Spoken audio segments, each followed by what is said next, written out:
नमस्कार दोस्तों, स्वागत है आप सभी का अध्ययन गैलेक्सी यूट्यूब चैनल पर। इस वीडियो में हम इतिहास विषय पर चर्चा करेंगे, जिससे कि आने वाले बीटीसी फर्स्ट सेमेस्टर के एग्जाम में इतिहास से संबंधित ज़्यादा से ज़्यादा बहुकल्पीय, अतलघुत्तरीय और लघुत्तरीय प्रश्न हल किए जा सकें। यदि आपने अभी तक चैनल को सब्सक्राइब नहीं किया है तो चैनल को सब्सक्राइब करें और बेल आइकन को दबाएँ और वीडियो को अंत तक देखें, जिससे कि आने वाले प्रश्नों को आप अधिक से अधिक हल कर सकें। तो सबसे पहले बात करते हैं इतिहास की। इतिहास का अंग्रेजी रूपांतर, जैसा कि आप सभी लोग जानते हैं, हिस्ट्री होता है, जो कि हिस्टोरिया शब्द से लिया गया है। इसका अर्थ होता है क्या घटित हुआ। मूल रूप से अगर बात की जाए तो जो कुछ भी घटनाएं भूतकाल में सार्वजनिक रूप से घटित हुई, उन्हीं का वो जो वर्णन होता है उसी को इतिहास कहा जाता है। इसका मतलब होता है कि सार्वजनिक घटनाओं का जो क्रमबद्ध लेख होता है उसी को इतिहास कहा जाता है। आगे बात करते हैं कि जानने के स्रोत की। तो जानने के स्रोत की अगर बात करें तो मुख्य रूप से 4 प्रकार के जानने के स्रोत हैं: अनैतिहासिक ग्रंथ, ऐतिहासिक ग्रंथ, विदेशी विवरण और अभिलेख व मुद्रा। अनैतिहासिक ग्रंथों की अगर बात की जाए तो 3 प्रकार के समाजों का हम आगे पढ़ेंगे, और 3 प्रकार के समाजों में जो साहित्य लिखा गया, जिससे कि वैदिक साहित्य, जिसमें कि वेद, ब्राह्मण और आरण्यक आते हैं; बौद्ध साहित्य, जिसमें कि जातक, पिटक और मिलिंद प्रमुख और भी कई बौद्ध साहित्य जिसमें कि आते हैं, और उनके विषय में जो जानकारी मिलती है वो बौद्ध साहित्य के द्वारा ही मिलती है। बाकी जैन साहित्य बचता है। जैन साहित्य में भद्रबाहु चरित और कथाकोश, ये अनैतिहासिक ग्रंथों के अंतर्गत आते हैं। आगे बात करें ऐतिहासिक ग्रंथों की, तो ऐतिहासिक ग्रंथों में आपके 2 मुख्य जो महाकाव्य हैं, रामायण और महाभारत, ये आते हैं। 18 पुराण आते हैं। चंद्रगुप्त मौर्य के समय जो चंद्रगुप्त मौर्य के मंत्री थे, कौटिल्य या चाणक्य के नाम से जाने जाते थे, उनके द्वारा लिखा गया अर्थशास्त्र, और हर्षवर्धन के मंत्री बाणभट्ट के द्वारा लिखा गया, हर्षवर्धन के मंत्री नहीं, क्षमा चाहते हैं, दरबारी कवि बाणभट्ट के द्वारा लिखा गया हर्षचरित्र। इससे भी ये जो हैं ये ऐतिहासिक ग्रंथों के अंतर्गत आते हैं। आगे चलते हैं, विदेशी विवरण की बात करते हैं। तो विदेशी विवरण की अगर बात करें तो बहुत सारे विदेशी लेखक, विदेशी यात्री भारत आते रहे और वो भारत की तत्कालीन सामाजिक, राजनीतिक, धार्मिक स्थिति के विषय में चर्चा करते रहे, उसके विषय में जानकारी देते रहे, अपने ग्रंथों में लिखते रहे। तो उनसे उस समय की जो स्थिति थी उसके विषय में जानकारी मिलती रहती है। इसमें सबसे पहले आए यूनानी में हेरोडोटस, टेशियस, मेगस्थनीज। मेगस्थनीज की लिखी गई पुस्तक का नाम था इंडिका, याद रखिएगा। मेगस्थनीज की लिखी गई पुस्तक का नाम था इंडिका। ये पूछा जा चुका है और ये पूछा जा सकता है। इसके अतिरिक्त जो चीनी यात्री आए, चीनी यात्रियों में फाह्यान और वैनसांग, तिब्बती लेखक तारानाथ लामा, और मुसलमान लेखकों की अगर बात करें तो अलबरूनी, फिरदौसी और फारूकी। ये जो विदेशी विवरण थे, इनसे जो है उस समय की स्थिति के विषय में पता चलता रहता है।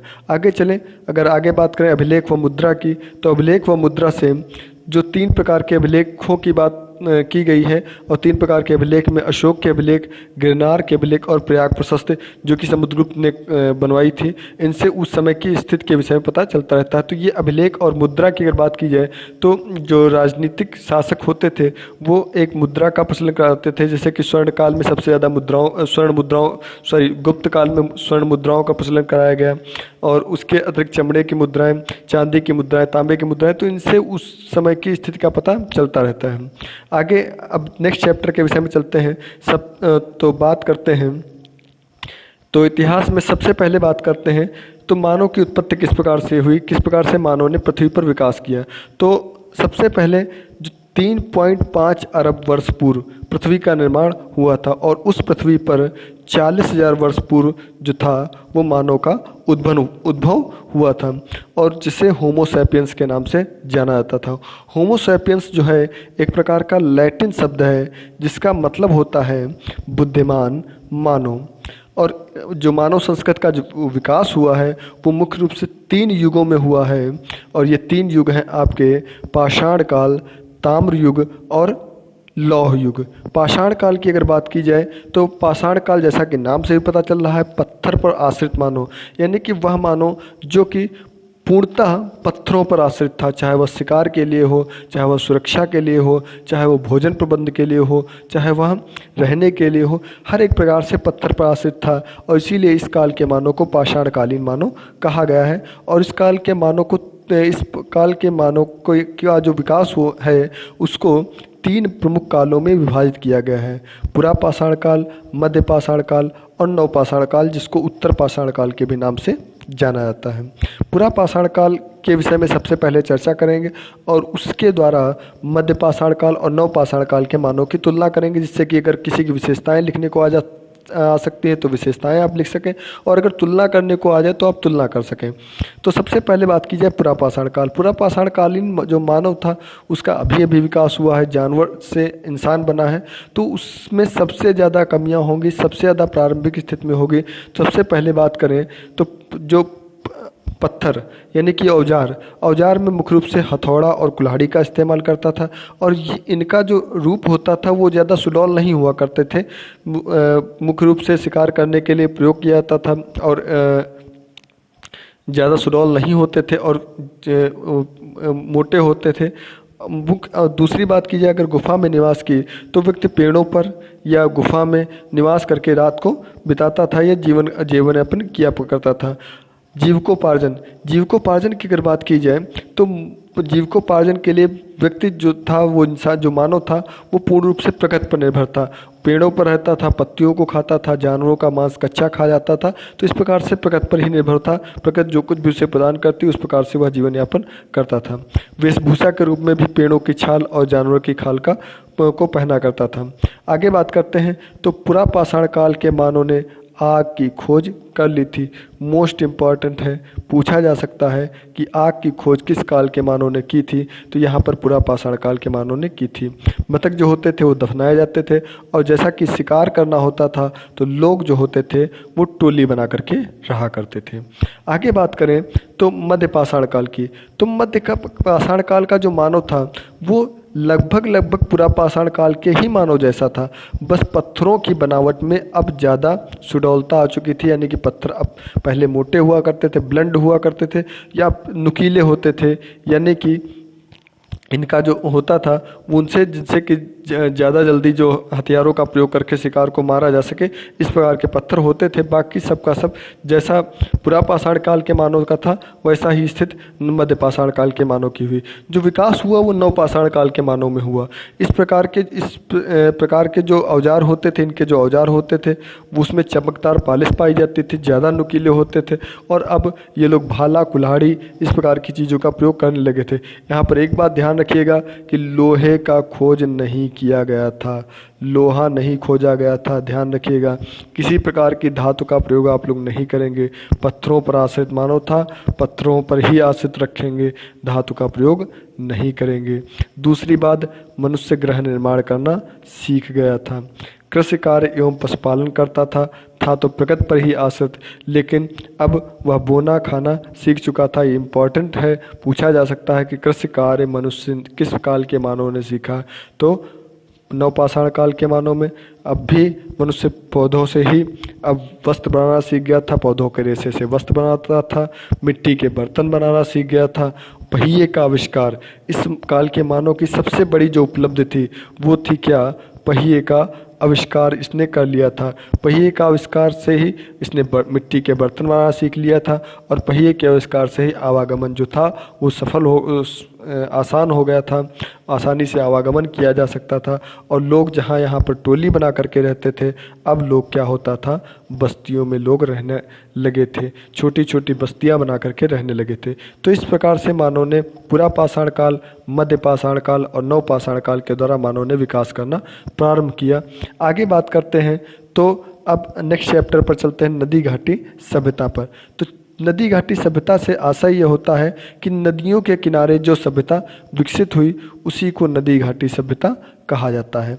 4 प्रकार की नदी घाटी सभ्यताएं आपके कोर्स में है। सिंधु घाटी सभ्यता, मेसोपोटामिया की सभ्यता, मिस्र की सभ्यता और चीन की सभ्यता। सिंधु घाटी सभ्यता, मेसोपोटामिया की सभ्यता, मिस्र की सभ्यता और चीन की सभ्यता, जिसमें कि जो सिंधु घाटी सभ्यता है इसके विषय में विस्तृत चर्चा की जाएगी। बाकी जो मेसोपोटामिया, मिस्र और चीन की जो सभ्यताएं हैं उसके विषय में हल्का हल्का देखा जाएगा, जिससे कि आप आसानी से सिंधु घाटी सभ्यता से रिलेट करके आप आसानी से लिख सकें। तो सबसे पहले बात करें सिंधु घाटी सभ्यता की, तो 1920 यानी कि 1920 में दयाराम साहनी, नाम याद रखिएगा, दयाराम साहनी, अगर आप नोट करना चाहें नोट कर लें। 1920 में दयाराम साहनी ने हड़प्पा नामक नगर की खोज की थी। किस नगर की खोज की थी? हड़प्पा नामक नगर की खोज की थी। और इस प्रकार से सिंधु घाटी सभ्यता की खुदाई चालू हुई। दूसरा 1922 में राखलदास बनर्जी ने मोहनजोदड़ो नामक में एक नगर खोजा और इस प्रकार से सिंधु घाटी सभ्यता जो है अस्तित्व में आई, यानी कि इसके विषय में पता चला। सिंधु घाटी सभ्यता का जो विकास हुआ था वो मुख्य रूप से सिंधु नदी के किनारे हुआ था। अब इसकी ज़्यादा बातें न करते हुए इसकी विशेषताओं पर चलते हैं। तो सबसे पहली बात करते हैं तो यह एक नगरीय योजना थी, यानी कि नगरीय व्यवस्था थी। नगरों के रूप में इसका विकास हुआ था। जैसा कि सड़क व्यवस्था, नाली योजना के उससे पता चलता है, तो उससे पता चलता है कि यह एक नगर था, ना कि एक गांव था।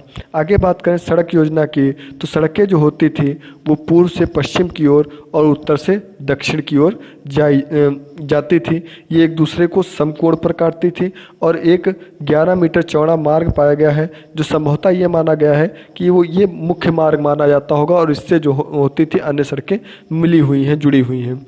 आगे बात करते हैं भवन निर्माण की। तो भवन निर्माण में 2 प्रकार के भवन पाए गए हैं, साधारण भवन और राजकीय भवन। साधारण भवन यानी कि लोगों के रहने के लिए, ये छोटे होते थे और 1 या 2 मंजिल के होते थे और ये जो होते थे ये पक्के होते थे।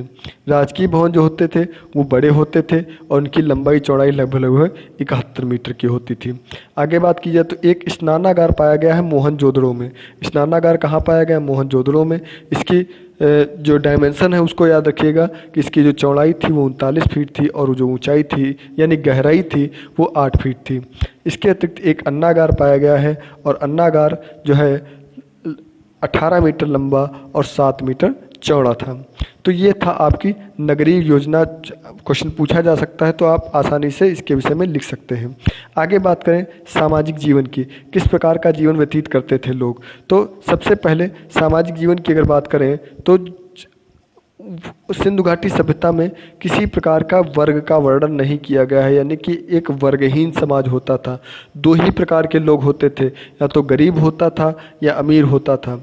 तो गरीब जो होते थे वो नीचे रहते थे और अमीर जो होते थे वो ऊंचे टीले पर रहते थे। तो आगे बात करते हैं तो यह व्यापार प्रधान होता था और यह समाज जो होता था वो मात्र सत्तात्मक होता था, यानी कि माता की सत्ता चलती थी, मात्र प्रधान होता था। ये लोग मुख्य रूप से कृषि पर आश्रित होते थे और कृषि पर आश्रित होने के साथ साथ 9 प्रकार की खेती किया करते थे, पशुपालन किया करते थे। गेहूँ, जौ, चावल, मटर, दूध, सब्जी, फल, इन सब की खेती किया कर सकते थे। आप लोग आसानी से लिख सकते हैं। वेशभूषा की अगर बात की जाए तो वेशभूषा में एक विशेष प्रकार की शाल ओढ़ी जाती थी और इसके अतिरिक्त कंठी, माला, इन सबको पहना जाता था। प्रसाधन की अगर बात करें तो प्रसाधन में स्त्रियां जो होती थी वो लिपस्टिक लगाती थी। सिंधु घाटी सभ्यता में लिपस्टिक का वर्णन किया गया है, स्त्रियां लिपस्टिक लगाती थी। इसके अतिरिक्त माला पहनना, ठीक, और बाकी सब चीज़ें जो प्रसाधन के रूप में प्रयोग की जा सकती हैं उनका प्रयोग किया जाता था। बाकी आमोद प्रमोद के साधन यानी कि मनोरंजन के साधन के रूप में जुआ खेलना, शिकार करना, नृत्य देखना, ये सब आते थे। तो ये हुई आपकी सिंधु घाटी सभ्यता। आगे बात करते हैं आर्थिक जीवन कैसा था उनका। तो इनका पहले ही हमने बताया कि मुख्य व्यवसाय जो था वो कृषि था। इसके अतिरिक्त लोग पशुओं का पालन करते थे, बुनकरी करते थे, उद्योग धंधे अपनाते थे और व्यापार करते थे। व्यापार के भी वहाँ सिंधु घाटी सभ्यता में साक्ष्य मिले हैं।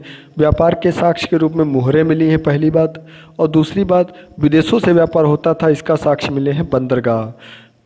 2 प्रमुख बंदरगाह मिले हैं, लोथल और सोतका को। इम्पॉर्टेंट क्वेश्चन है, 1 नंबर का पूछा जा सकता है। सिंधुकालीन बंदरगाहों के नाम लिखिए, क्योंकि पिछले साल शायद मौर्यकालीन बंदरगाह के नाम पूछे गए थे, तो इस साल हो सकता है पूछा जा सकता है फर्स्ट सेमेस्टर में। तो ध्यान दीजिएगा, सिंधु घाटी के जो 2 प्रमुख बंदरगाह थे वो लोथल और सोतका को थे। आगे बात की जाए धार्मिक जीवन की अगर बात करें तो ये लोग मुख्य रूप से प्रकृति की पूजा करते थे, यानी कि मूर्ति पूजा नहीं, प्रकृति की पूजा करते थे। प्रकृति को ही देवता मान करके पूजा जाता था, जिसमें कि मातृ देवी की पूजा, शिव की पूजा, सूर्य की पूजा, योनि की पूजा, पशु की पूजा और वृक्षों की पूजा किया करते थे। इस प्रकार का उनका धार्मिक जीवन था। मृतक संस्कार में 3 प्रकार के जो अंत्येष्टि संस्कार किया जाता था। पहली बात, यदि कोई पूर्ण समाज में यदि कोई व्यक्ति मर जाता था तो उसको समाधि बना करके जिस प्रकार से समाधि में कार्य किया था उसी प्रकार से किया जाता था उस समय में भी। आंशिक समाधि में क्या होता था कि व्यक्ति को एक खुले में जानवरों के खाने के लिए छोड़ दिया जाता था। उसके बाद जो हड्डियां बचती थी उसको एक डिब्बे में बंद कर दिया जाता था और दाह कार्य जैसा कि आज के समाज में किया जाता था वैसे ही दाह कार्य किया जाता था उस समय। उसके बाद अगर कला की बात करें तो मूर्तियाँ मिली हैं, सिक्के मिले हैं, मोहरें मिली हैं, जिनसे कि उनकी उत्कृष्ट कला के नमूनों का पता चलता रहता है। ध्यान दीजिएगा, इनकी लिपि अभी तक खोजी नहीं जा सकी है। माना गया है कि वो प्रतीकात्मक लिपि थी जिसमें कि चित्र बने हुए थे, चिन्ह थे, लेकिन उसका अभी तक पढ़ा नहीं जा सका है लिपि के विषय में। आगे बात करें मेसोपोटामिया की सभ्यता की, तो इनके विषय में हल्की हल्की बातें किए लेते हैं। मेसोपोटामिया का जो अर्थ होता है, इसका मतलब होता है जल के बीच का क्षेत्र, जल के मध्य का क्षेत्र। ये जो मेसोपोटामिया की सभ्यता का जो विकास हुआ था वो दजला और फरात नदियों के किनारे हुआ था और इसमें 3 मुख्य सभ्यताएं थीं। सुमेरिया की सभ्यता, बेबीलोनिया की सभ्यता, असीरिया की सभ्यता। दजला और फरात नदी के किनारे जो क्षेत्र था उस क्षेत्र में 3 प्रकार के लोगों ने शासन किया था और इस प्रकार से 3 प्रकार की सभ्यता थी, सुमेरियन, बेबीलोनिया और असीरिया। तो सबसे पहले बात करते हैं सुमेरिया की सभ्यता की। तो ये सबसे प्राचीन सभ्यता थी जिसकी राजधानी जो थी वो सुमेर थी। यह शासन जो था वो धर्म पर आधारित था और जो संस्थापक था वो सारगन प्रथम था। समाज की बात करें तो समाज वर्ग वाला समाज था। 3 प्रकार के वर्ग थे, उच्च वर्ग, मध्यम वर्ग और निम्न वर्ग। उच्च वर्ग में राजा और उसके परिवार वाले, मुख्य पदाधिकारी वगैरह वगैरह आते थे। मध्यम वर्ग में कृषक आते थे, व्यापारी आते थे और निम्न वर्ग में दास आते थे। आगे बात करते हैं, कर्ज लिया जाता था और कर्ज था वो कृषि पर 1/3 भाग कर लिया जाता था। इन्होंने अपनी लेखन कला का विकास किया था और इनकी जो लेखन कला थी वो कीलाकार लिपि में ये लोग लेखन करते थे। आगे बात करते हैं बेबीलोनियन सभ्यता की, जिसमें कि इनकी मुख्य जो राजधानी थी वो बेबीलोन थी। ये लोग मुख्यतः जो थे वो अरब के निवासी थे। अरब में रेगिस्तान के घुमंतू लोग थे जिन्होंने सुमेर की सभ्यता का विनाश करके वहाँ की राजधानी को कब्जा किया था और राजधानी बेबीलोन को बनाया था। इसका जो पहला शासक था वो हम्मुराबी था, जो कि विश्व का पहला कानून निर्माता कहा जाता है। इम्पॉर्टेंट क्वेश्चन, विश्व का पहला कानून निर्माता कौन था? हम्मुराबी था। समाज, सिंधु घाटी सभ्यता के समाज के अनुसार या मेसोपोटामिया की सभ्यता के अनुसार आप समाज लिख सकते हैं। सामाजिक वर्णन आप उसी प्रकार से कर सकते हैं। इनकी मुख्य रूप से पशुबल का प्रावधान था और स्त्रियों की स्थिति अच्छी नहीं थी। तो ये हुई आपकी बेबीलोनियन सभ्यता। आगे बात करते हैं असीरिया की सभ्यता। तो इसके विषय में ज़्यादा क्या बातें करें, बस यही जान लीजिए कि इसकी राजधानी जो थी वो निनेवे थी। आगे बात करते हैं मिस्र की सभ्यता की। मिस्र की सभ्यता से सबसे पहली बात, मिस्र जो नगर था इसका विकास नील नदी के किनारे हुआ था। इस सभ्यता का विकास नील नदी के किनारे हुआ था और मिस्र को नील नदी का उपहार कहा जाता है। यहाँ पर एक क्वेश्चन ये पूछा जा सकता है कि मिस्र को नील नदी का उपहार क्यों कहा जाता है? तो आप लोग जानते हैं कि मिस्र जो है अफ्रीका महाद्वीप में है, वहाँ पर सूर्य की किरणें सीधी पड़ती हैं। अगर नील नदी ना होती तो वह क्षेत्र बंजर हो जाता, रेगिस्तान बदल जाता। नील नदी के कारण ही वहाँ पर कृषि पशुपालन वगैरह जो उन्नत हुआ है, इसी कारण जो है मिस्र को नील नदी का उपहार कहा जाता है। आगे बात करें तो शासन व्यवस्था की, जो राजा होता था वो सर्वोच्च अधिकारी होता था और उस निरंकुश शासन होता था। समाज जो था वो 3 वर्गों में भक्त था, उच्च, मध्यम, निम्न, जिसमें उच्च वर्ग में राजा, सामंत और जमींदार आते थे। मध्यम वर्ग में व्यापारी, व्यवसायी, बुद्धिजीवी आते थे और निम्न वर्ग में कृषक, मजदूर और निर्धन और जिनको दास कहा जाता है वो आते थे। आगे बात करें तो प्रमुख देवता जो थे वो सूर्य थे और सूर्य को रे, रा या होरस के नाम से जाना जाता है। ये याद रखिएगा, इनके प्रमुख देवता सूर्य थे। बाकी नाम नहीं याद होंगे तो कोई दिक्कत नहीं है। मुख्य व्यवसाय जो था पिछली सभ्यताओं की भांति कृषि ही था। गेहूं, जौ, अंगूर की खेती किया करते थे। और ये हुई बात मिस्र की सभ्यता की। आगे बात करते हैं चीन की सभ्यता की। अगर बात करें तो चीन की सभ्यता में 2 नदियों का नाम आता है, ह्वांगहो और यांगत्से कियांग। माना जाता है ये कि जो चीन की सभ्यता का जो विकास हुआ वो ह्वांगहो नदी के किनारे हुआ, लेकिन उसके बाद ये लोग आकर के यांगत्से कियांग नदी के किनारे बस गए थे। इसमें जो शासक हुए, 2 मुख्यतः शासक हुए हैं, शांग वंश और चाउ वंश। जो चाउ वंश था उसको चीनी इतिहास का स्वर्ण युग कहा जाता है। इसमें जो वर्ग थे वो बहुत सारे वर्गों में यह समाज बटा हुआ था, जिसमें कि बुद्धिजीवी होते थे, व्यापारी होते थे, कारीगर होते थे, कलाकार होते थे, कृषक होते थे, मजदूर वर्ग होते थे। ये सब जो इस प्रकार से समाज का निर्माण हुआ था और इसी प्रकार का से वर्गों में बटा हुआ था। सबसे बड़ी बात, यहाँ संयुक्त परिवार प्रथा प्रचलित थी। व्यवसाय कृषि और पशुपालन व्यवसाय था, जैसा कि पीछे से चला आ रहा है। गेहूँ, चावल, बाजरा, सोयाबीन, चाय वगैरह की खेती की जाती थी। रेशम का व्यापार किया जाता था और कागज का निर्माण कर लेते थे। धर्म का विशेष महत्व इनमें नहीं था। ये लोग एक सर्वशक्तिमान की पूजा किया करते थे, यानी कि एक शक्ति की पूजा किया करते थे, उसको संगति कहा जाता था और राजा को संगति का पुत्र कहा जाता था। तो ये हुई बात आपकी नदी घाटी सभ्यताओं की, जिसमें कि आपने मिस्र की सभ्यता, चीन की सभ्यता, मेसोपोटामिया की सभ्यता और सबसे बड़ी बात सिंधु घाटी सभ्यता के विषय में पढ़ा। आगे बात करते हैं तो वैदिक काल की, यानी कि लौह युग की।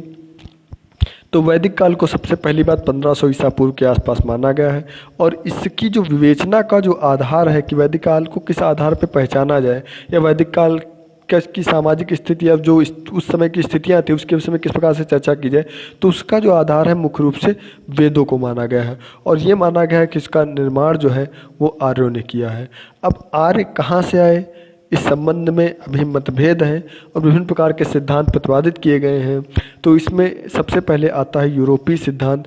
यूरोपीय सिद्धांत जो था वो सर विलियम जोन्स ने दिया था और इनके अनुसार आर्य जो थे वो यूनान से आए थे। दूसरा है मध्य एशिया का सिद्धांत। मध्य एशिया का सिद्धांत के प्रतिपादक जो थे वो मैक्स मूलर थे और इन्होंने माना है कि आर्य जो हैं वो मध्य एशिया से आए थे। तीसरा जो आता है वो आर्कटिक प्रदेश का सिद्धांत है और आर्कटिक प्रदेश के सिद्धांत में ये माना गया है कि आर्य जो थे वो ध्रुव प्रदेश से आए थे और इसके प्रतिपादक जो हैं वो बाल गंगाधर तिलक हैं। आगे बात करें तो आर्य जो वैदिक काल है इसको दो भागों में बांटा गया है, पूर्व वैदिक काल और ऋग्वैदिक काल, पूर्व वैदिक काल और उत्तर वैदिक काल। पूर्व वैदिक काल को ऋग्वैदिक काल भी कहा जाता है क्योंकि इस काल में ऋग्वेद की रचना हुई थी। उत्तर वैदिक काल यानी कि जो बाकी के 3 बचे वेद हैं, यजुर्वेद, सामवेद और अथर्ववेद, इनकी रचना उत्तर वैदिक काल में हुई थी। अब हम उत्तर पूर्व वैदिक काल की विशेषताएं बताएंगे और उसके बाद जो तुलनात्मक अध्ययन उत्तर वैदिक काल के साथ करेंगे, जिससे कि आप दोनों की विशेषताओं के विषय में जान जाएंगे। पूर्व वैदिक काल और उत्तर वैदिक काल का मुख्य रूप से मेन बात यह है कि पूर्व वैदिक कालीन एक समाज था जिसका एक विकसित रूप उत्तर वैदिक काल में प्राप्त हुआ। तो उत्तर वैदिक काल में पूर्व वैदिक काल की व्यवस्थाओं का वर्णन आप कर सकते हैं, बशर्ते जो अंतर हुआ उनको हमने यहाँ पर उनको समावेशित कर लिया, उनको इसी में मिला लिया है बस। बाकी विशेषताएं वही रहेंगी, बस थोड़ा सा विकास उनमें हो जाएगा। तो बात करते हैं पूर्व वैदिक काल की। सबसे पहले बात करते हैं समाज की। तो समाज की अगर बात की जाए तो परिवार जो कि समाज का मुख्य आधार हुआ करता था, समाज का मुख्य आधार जो होता था परिवार होता था। सिंधु घाटी सभ्यता में परिवार मात्र सत्तात्मक होता था, लेकिन वैदिक काल में समाज जो था वो पितृ सत्तात्मक होता था, संयुक्त तो होता था, जिसका मुखिया जो होता था सबसे बूढ़ा व्यक्ति होता था। आज जैसा कि आप लोग गाँव में आजकल देखते हैं कि जो मुखिया होता है सबसे बूढ़ा व्यक्ति को वो रहता है। जो संयुक्त परिवार होते हैं उसमें जो सबसे वृद्धतम व्यक्ति होता है उसको मुखिया माना जाता है। तो वैसा पूर्व वैदिक काल में होता था, वही तब से चला आ रहा है। परिवारों के समूह को विश कहा जाता था और कबीले के लोगों को जन कहा जाता था। ये 2 नाम आप याद रखिएगा, इनसे रिलेटेड 1 नंबर का क्वेश्चन पूछा जा सकता है। विवाह जो होता था वो पिता की आज्ञा के अनुसार होता था, लव मैरिज का प्रावधान नहीं था। एक पत्नी और बहुपत्नी प्रथा थी, बाल विवाह नहीं होता था और 2 प्रकार के संस्कार विवाह में होते थे, पाणी ग्रहण संस्कार और अग्नि परिक्रमा संस्कार। आगे बात करें तो स्त्रियों की स्थिति जो थी वो अच्छी थी और स्त्रियां प्रायः विदुषी हुआ करती थी, जैसे कि गार्गी, अपाला। वर्ण व्यवस्था लागू थी और वर्ण व्यवस्था में जो वर्ण व्यवस्था थी वो कर्म के आधार पर होती थी, यानी कि जो व्यक्ति जैसा कार्य करता था उसी के आधार पर उसका वर्ण निर्धारित होता था। जैसे कि ब्राह्मण यानी कि जो व्यक्ति शिक्षा दीक्षा का कार्य करता था उसको ब्राह्मण कहा जाता था, जो रक्षा करता था उसको क्षत्रिय कहा जाता था, जो व्यापार करता था उसको वैश्य कहा जाता था, और जो इन सब की सहायता करता था इनका कार्य करने में उसको शूद्र कहा जाता था। आगे बात करें तो भोजन, दोनों प्रकार के लोग थे, शाकाहारी भी थे मांसाहारी भी थे। शाकाहारी में दूध दही घी मांस का सेवन किया जाता था और मांसाहारी में भेड़ बकरी का सेवन किया जाता था। सोम रस सबका प्रिय पेय था जो कि अब भी है। आगे चलते हैं तो वस्त्रों की अगर बात करें तो 3 प्रकार के वस्त्र धारण किए जाते थे। नीवी, कहाँ चला गया, पूर्व वैदिक काल की अगर चर्चा करें तो जो सबसे छोटी इकाई होती थी वो परिवार जो होती थी समाज का मुख्य आधार होता था और यह पितृसत्तात्मक होता था। इसमें संयुक्त परिवार की प्रथा होती थी और इसमें जो वृद्धतम व्यक्ति यानी कि सबसे जो बूढ़ा व्यक्ति होता था वो मुखिया माना जाता था। परिवार के समूह को जो होता था विश कहा जाता था और कबीले के लोगों को जन कहा जाता था। 1 नंबर का इंपॉर्टेंट क्वेश्चन है, यहाँ पर पूछा जा सकता है कि परिवार के लोगों को क्या कहा जाता था। तो परिवार के समूह को विश कहा जाता था और कबीले के लोगों को जन कहा जाता था। उसके बाद जो विवाह होता था वो पिता की आज्ञा अनुसार होता था। एक पत्नी और बहुपत्नी प्रथा प्रचलित थी, बाल विवाह प्रचलित नहीं था और विवाह में पाण ग्रहण और अग्नि परिक्रमा संस्कार हुआ करते थे। स्त्रियों की स्थिति जो थी वो अच्छी थी और ये प्रायः विदुषी हुआ करती थी, समिति में भाग लिया करती थी और इनमें जैसे कि गार्गी अपाला का नाम प्रमुख है। आगे बात करें वर्ण व्यवस्था, तो वर्ण व्यवस्था जो थी वो लागू थी और वर्ण व्यवस्था जो थी वो कर्म के आधार पर थी। यानी कि सबसे पहली बात ब्राह्मण होता था जो शिक्षा दीक्षा का कार्य देखता था, क्षत्रिय होता था जो कि रक्षा करता था, वैश्य होता था जो कि व्यापार आदि देखता था और शूद्र होता था जो कि इन सब की ऊपर जो तीनों हैं इनकी सहायता करने का कार्य करता था और कर्म के आधार पर इनका वर्ण निर्धारित किया जाता था। आगे अगर भोजन की बात करें तो दोनों प्रकार के लोग होते थे, शाकाहारी लोग भी होते थे और मांसाहारी भी लोग होते थे। शाकाहार में दूध दही घी मांस का प्रयोग किया जाता था और मांसाहार में भेड़ और बकरी का प्रयोग किया जाता था। सोम रस इनका प्रिय पेय माना गया है। आगे बात करते हैं वस्त्र, तो 3 प्रकार के वस्त्रों को ये लोग धारण करते थे। सबसे पहला बात नीवी जो कि कट यानी कमर भाग में पहना जाता था, वास जो कि चादर की भांति ओढ़ा जाता था और अधिवास जो कि ऊपर से ढका जाता था। इसके अतिरिक्त जो उत्तरीय वस्त्र था इसको स्त्री और पुरुष दोनों धारण करते थे और बाकी सोने के कर्णफूल, दस्तबंद, पाजेब ये सब प्रमुख आभूषण हुआ करते थे। आमोद प्रमोद के रूप में रथ दौड़, नृत्य संगीत, घुड़दौड़, शिकार और वाद्य यंत्र के रूप में वीणा मजीरा बांसुरी ढोल शंख वगैरह का प्रयोग किया जाता है। राजनीतिक दशा इंपॉर्टेंट टॉपिक है और ये पूछा जा सकता है। राजनीतिक दशा तो सबसे छोटी इकाई जो होती थी परिवार होती जिसको कुल कहा जाता था, उसका जो मुखिया होता था उसको कुलप कहा जाता था। इसके अतिरिक्त परिवार का जो प्रधान परिवार छोटे छोटे परिवार मिलकर के ग्राम का निर्माण करते थे, ग्राम मिलकर के विश्व का निर्माण करते थे और विश्व मिलकर के जन का निर्माण करते थे और जन मिलकर के राष्ट्र का निर्माण करते थे। और इसी के आधार पर इनके मुखियाओं को भी एक विशेष नाम दिए गए थे, जैसे कि परिवार का जो मुखिया होता था उसको कुलप, ग्राम का जो मुखिया होता था उसको ग्रामिक, विश्व का जो मुखिया होता था उसको विश्वपत, जन का जो मुखिया होता था उसको रक्षक और राष्ट्र का जो मुखिया होता था उसको राजा या प्रजापति कहा जाता था। शासन व्यवस्था जो थी वो उच्च कोट की होती थी, जिसमें कि जो शासक होता था वो राजा होता था, जो शासक होता था वो राजा होता था और जो पद होता था वो वंशानुगत होता था, यानी कि राजा का जो ज्येष्ठ पुत्र होता था वही राजा बनता था। शासन को चलाने के लिए 2 प्रकार की संस्थाएं होती थी, सभा और समिति।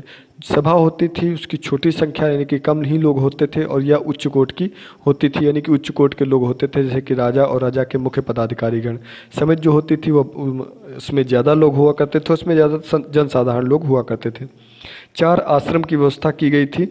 4 आश्रम में जो थे वो मुख्य रूप से थे ब्रह्मचर्य, गृहस्थ, वानप्रस्थ और सन्यास। ब्रह्मचर्य, गृहस्थ, वानप्रस्थ और सन्यास। व्यक्ति का मुख्य लक्ष्य जो होता था वो विद्या अध्ययन होता था या 0 से 25 वर्ष का होता था, यानी कि जन्म से 25 वर्ष। गृहस्थ जो होता था वो इसमें मुख्य लक्ष्य होता था संतानोत्पत्ति और परिवार का पालन पोषण करना। यह 25 से 50 वर्ष तक चलता था। वानप्रस्थ में वन की ओर गमन यानी कि मोह माया त्याग करके वन की ओर गमन होता था और 75 से मृत्यु तक लोग मोह माया को पूर्ण रूपेण त्याग दिया करते थे। तो इस प्रकार से यह थी पूर्व वैदिक काल की व्यवस्था। आगे बात करें अगर उत्तर वैदिक काल में तो कुछ परिवर्तन हुए जिनके विषय में हम चर्चा करते हैं। उत्तर वैदिक काल में की अगर बात करें तो सबसे पहली बात कि यहाँ के जो कुल थे यानी कि जो कबीले थे वो कबीले अब राज्य बन गए थे। साम्राज्यवाद का विकास हो चुका था, राजतंत्रों का उदय हो चुका था। अब पांचाल, कुरु, मगध, कलिंग इन सब का विकास हो चुका था और अब नए प्रशासनिक पद बन चुके थे। जैसे कि जो कुछ जमा होता था उसका अध्यक्ष कोषाध्यक्ष कहा जाता था, जो कुछ जमा होता था उसका अध्यक्ष कोषाध्यक्ष कहा जाता था, जुए के अध्यक्ष को अक्षवाय कहा जाता था, भागादूत कर एकत्र करने वाला कहलाता था, राज्य का वृतांत रखने वाला सूत कहलाता था, बाकी जो बावर्ची होता था खानसामा उसको क्षत्रिय कहा जाता था और बढ़ई को तक्षण कहा जाता था और मुख्य न्यायाधीश को सभापति कहा जाता था। सभा और समिति जो दो मुख्य कार्यकारी संस्थाएं थी वो भी जारी थी।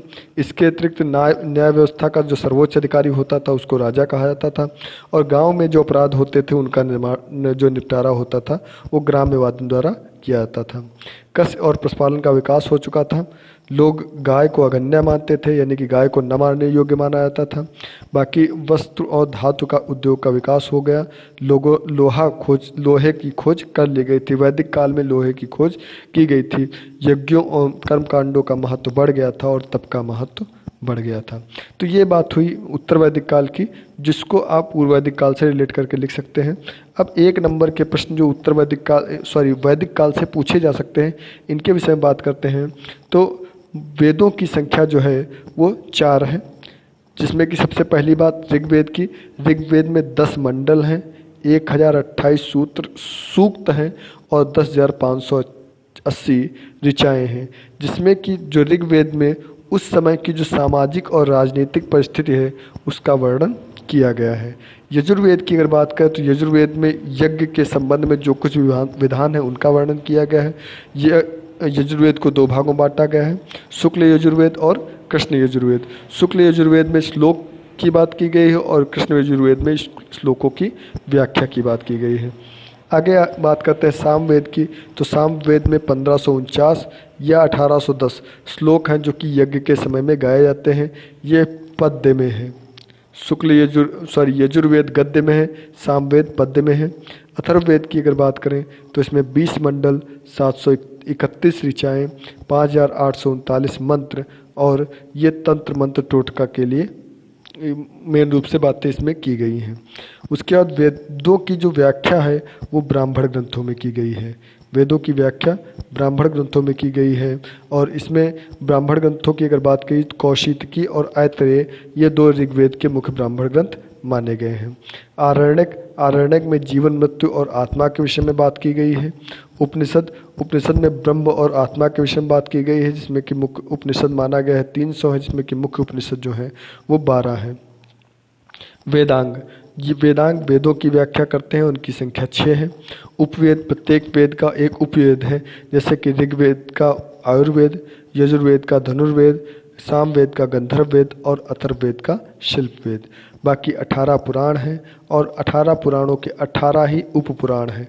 रामायण की रचना वाल्मीकि ने की है और इसमें लगभग 6000 श्लोक हैं। महाभारत की रचना वेदव्यास ने की है, जो कि जय संहिता के नाम से जानी जाती है। तो इस प्रकार से ये था आपका इतिहास का पहला वीडियो, जिसमें कि हमने सिंधु घाटी सभ्यता, पाषाणकालीन मानव और वैदिक कालीन मानव के विषय में चर्चा की। अगले वीडियो में जो हमारे आगे के जो टॉपिक हैं बौद्ध काल, बौद्ध धर्म, जैन धर्म और जो महाजनपद काल, इनके विषय में चर्चा करेंगे। वीडियो को अगर आपको वीडियो अच्छा लगा हो तो चैनल को सब्सक्राइब करिए, वीडियो को लाइक करिए और ज़्यादा से ज़्यादा शेयर करिए। धन्यवाद। आपका दिन शुभ हो।